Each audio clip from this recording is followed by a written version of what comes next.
Right, let's get into the front pages of the newspapers, and we'll start off firstly with the business day. And business day, all right, Israel recalls its top diplomat. That's also the story that we've got topping our news bulletins this morning. They recalled its ambassador to South Africa in a preemptive move ahead of crucial meetings on Tuesday to discuss the situation in Gaza. The ambassador's recall for consultations, according to Reuters, comes just hours before BRICS leaders convene a special sitting to discuss the situation in Gaza as the international community ramps up efforts to isolate Israel for its bombardment of Palestinian targets. So that's a big story. They go into a lot more detail, obviously. Then there's a ship there, the Galaxy Leader. This is a British-owned, Japanese-operated cargo ship. It's escorted by boats belonging to Yemen's Iran-backed Houthis in the Red Sea. In this photo released on Monday, this is a hijacked ship.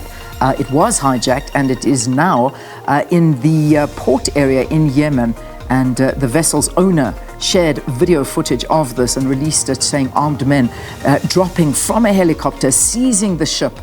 Israel on Sunday described the incident as an Iranian act of terrorism. So that's the big picture that you're seeing on your screen at the moment. Then, of course, in fact, when I saw it, I first thought they were talking about the backlog at Transnet, but that's on the sidebar there. Transnet needs 4 months to unclog Durban. Now, remember, we're taking that story forward. We'll be speaking to the CEO at the Transnet there. So at the terminal, he'll be talking to us, the managing executive. So do stay tuned for that one, Earl Peters. But in the business day, it's saying it'll take 4.5 months to clear the backlog at the Durban harbour, where about 63 vessels are still anchored and waiting to be processed at the Transport Port Terminals, which manages the Durban container terminals, which already has lost 160 million since September and is likely to lose more. Then we've got Harmony guilty of wastewater pollution.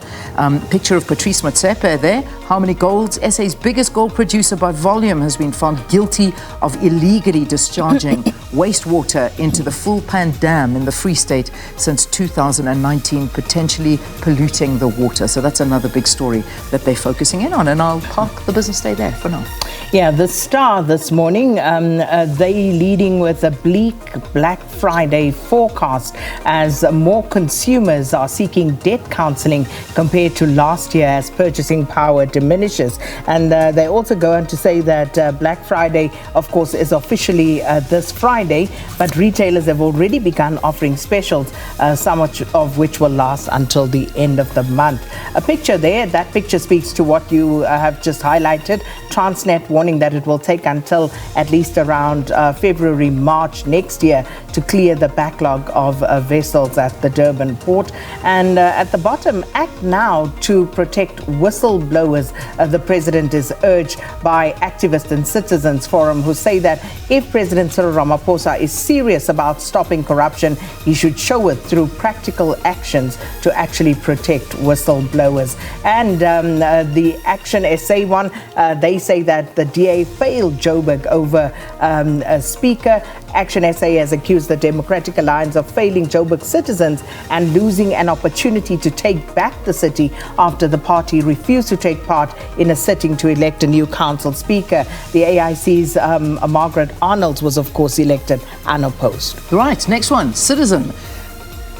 Voter turnout key in 2024. So that's their big one. The Electoral Commission of SA is thrilled with a record 2.9 million South Africans who interacted with the organization last weekend.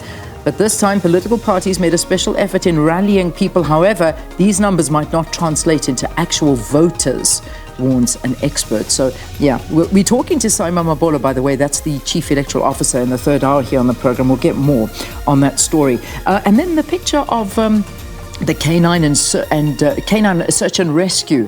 That's a rescue officer and his little helper with him, the canine dog. That's all paws on deck is the headline.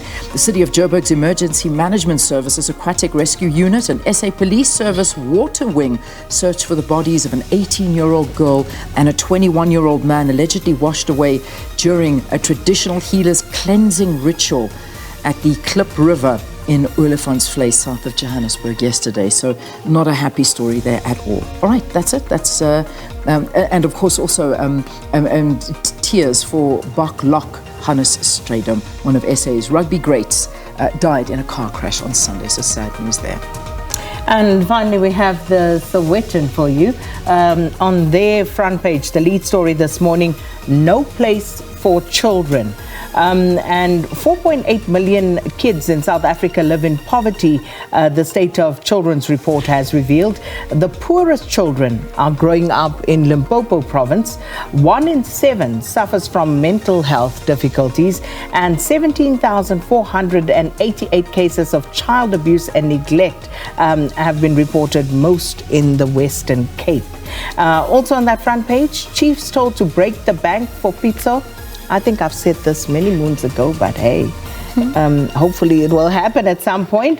MEC defends taverns of the future, and content creator on her love for cooking. Some of the lighter stories in the body of today's Sowetan. All right, so those are the front pages of the newspapers. Remember, SABC's website constantly being updated with brand new stories. We've got reporters all over the country, cameras, mics, radio stations, you name it, we've got it for you. Some podcasts as well that you will be able to find there of some big breaking stories that have been taking place and interesting ones around the country. So do visit us, sabcnews.com. But as we head towards 7 o'clock here on the program, let's bring you our main news bulletin here at 7 o'clock.